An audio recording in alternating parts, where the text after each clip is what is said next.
Hey, what's up, guys? Teacher Ben here, and doing a little.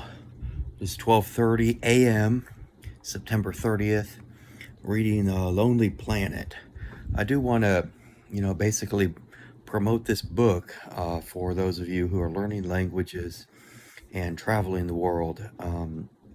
Personally, I learn the language first, and then once I get really good at the language, Lonely Planet is like a massive addiction. I cannot wait uh, every night to go to bed and spend 30 or 45 minutes just devouring this book. And yeah, really, for me, like with the Philippines, I needed to not only learn Tagalog but also certain dialects of Filipino before I got to the point where reading Lonely Planet was like an addiction. And it's an amazing experience because, like, I just called my brother in law and I was like, in Tagalog, I'm saying, hey, how far away is the port? How far away is this island?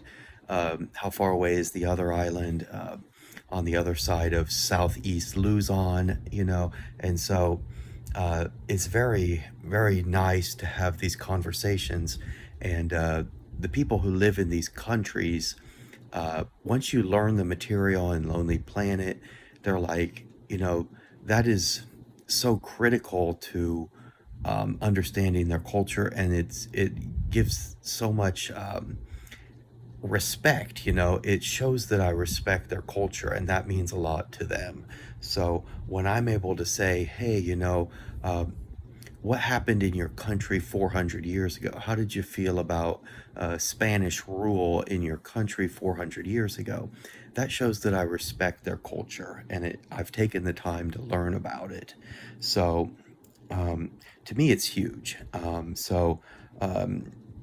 yeah, I've gone through numerous countries where I'm like, hey, I need to learn the language and then eventually get to the point where the Lonely Planet is meaningful. Now, I do realize some people who have Lonely Planet, they do it the opposite way from me. They travel the country, use Lonely Planet, and go to the famous places that are worth seeing.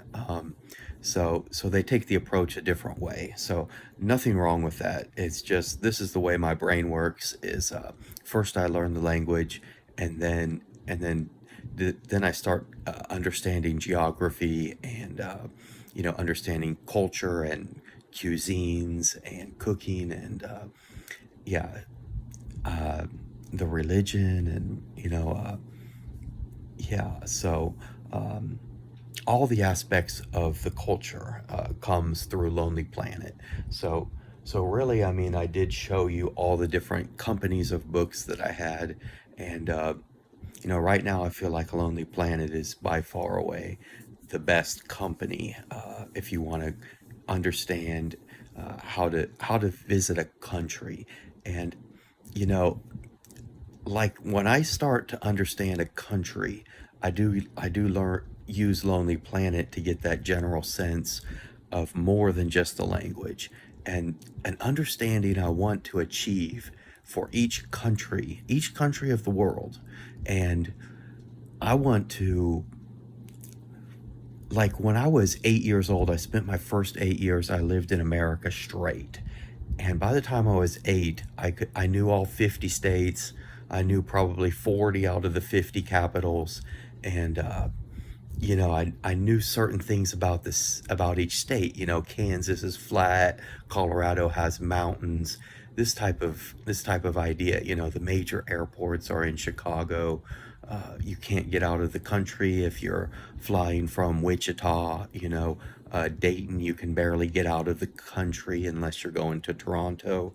Um, so this type of stuff comes after like about 8 years. But when you learn it for a different country, you have to take it like a baby. Like when I'm learning the Philippines, it's like, okay, obviously Manila's the major airport there, but what other international airports are there? It takes some time to realize Cebu and Davao are the other international airports. And then the other airports are just very, very domestic. So all of that stuff is stuff that should be known about different countries, because it just shows respect. I believe that as Americans, we should respect everybody of the world should respect each other. The people in France should respect America, and vice versa, the same way. And so it goes for everybody in the world. So I think it's critical that we all understand stuff that is taught in a book like this. So have a nice night. This is Teacher Ben. Bye-bye.